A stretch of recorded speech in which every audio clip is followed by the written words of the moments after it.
Hey guys, for today's video, it's going to be very quick and simple. I'm just going to show you what I made for the UI challenge for the tooltip. It's pretty easy, so I'm going to show you exactly what I did so that you can replicate it. Now, I'm not going to show you how to make a responsive tooltip, but I am making a video on how to make a responsive card, which I actually think is way more valuable to us as designers because cards are something that you're going to have to make all the time for desktop, for mobile. It's just a very common thing that you'll have to make, and knowing how to make that responsive is so much more valuable. And once you know how to do that, you can apply the concepts to the tooltip as well. So the link is going to be down below and in the corner, so definitely watch that if you want to learn how to make a responsive element.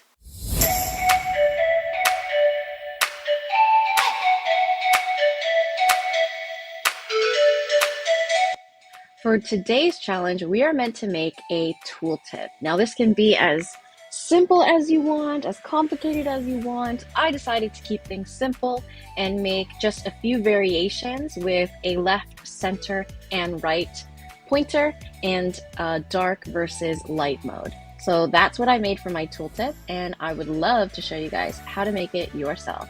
So, as you know, the first thing that I always say is to look for sources of inspiration. So I saw this type of tooltip. It was very wide and came out of an information icon.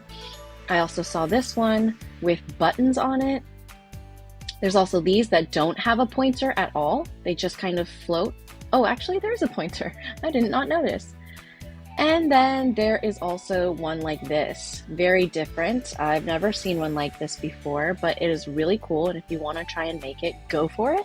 But for today's purposes, I'm only going to show you the one that I made, which is the very simple rectangle tooltip. So to make this, you are essentially going to make a rectangle. So let me just draw a rectangle on the side here. Actually, no, I'm not going to do that because I want to make everything in Autolayout. So first, I'm going to write my text. So I'll write the 3-digit code located on the back of your credit card. And I'm going to make it like this here. And then I'm going to do Shift A to put it in Autolayout. And I'm going to add some padding. I'll do 18. So let's do 18, 18, 18, 18.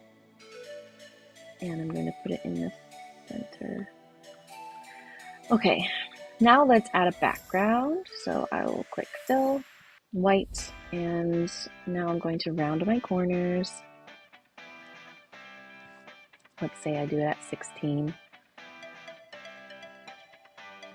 Next, I'm going to grab my polygon to make my pointer. So I'll just draw one here. Now, I have no idea why there's always like a space here, but it causes problems when you put it in auto layout with the text field. So the only thing I thought of was just to double click, drag it over, and somehow that space magically disappears.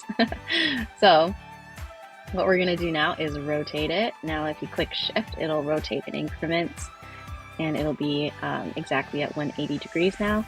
And I'm going to change it to a white fill. I'm going to put some auto layout, shift A. I'm going to remove the padding, so back to 0. I'm going to put it here, and then I'm going to highlight my 2 frames, auto layout again, and here I'm going to add some space to the sides. So let's see, maybe I'll do 20, and sorry, let me do the other side too, 20, just so it's even. I'm going to fill container. And there you have your first I'm losing my train of thought, your first tooltip. And what I'm going to do is I'm actually going to make this a component, and then after that I'm going to duplicate And I'm going to change the position of this. So now I'm going to center it. So that's my second one. And then I'm going to duplicate this again. And I'm going to put it to the far right this time. So now I have my 3 types of tooltips. The next thing that you should do is to make this one its own component. Oops. Here, and this one as well. And of course you should also relabel, but I'm not going to do that right now. And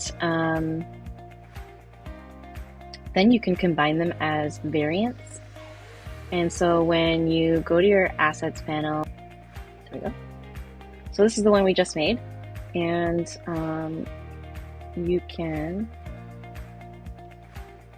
change it to the different type. Now, of course, if you relabel things, it's like a million times easier. So if I change this to tooltip, and then this one to left, this one to right, and then, oh, sorry, center. And then this one to right. Then when I'm actually using this in my UI, I just drag it in and I select the one that I want. Do I want the center? Do I want right? Do I want left? And there you have it. Super easy tooltip. Play around with it to get the look that you want. Now, if you want to take it a step further, what you could do is actually make your tooltip responsive, which is super cool. But I'm not going to get into all of that in this video. I will be filming another video and posting about that. You know the drill. Like, comment, subscribe, and share. Thank you so much for supporting me and the channel. I will see you guys next time. Bye!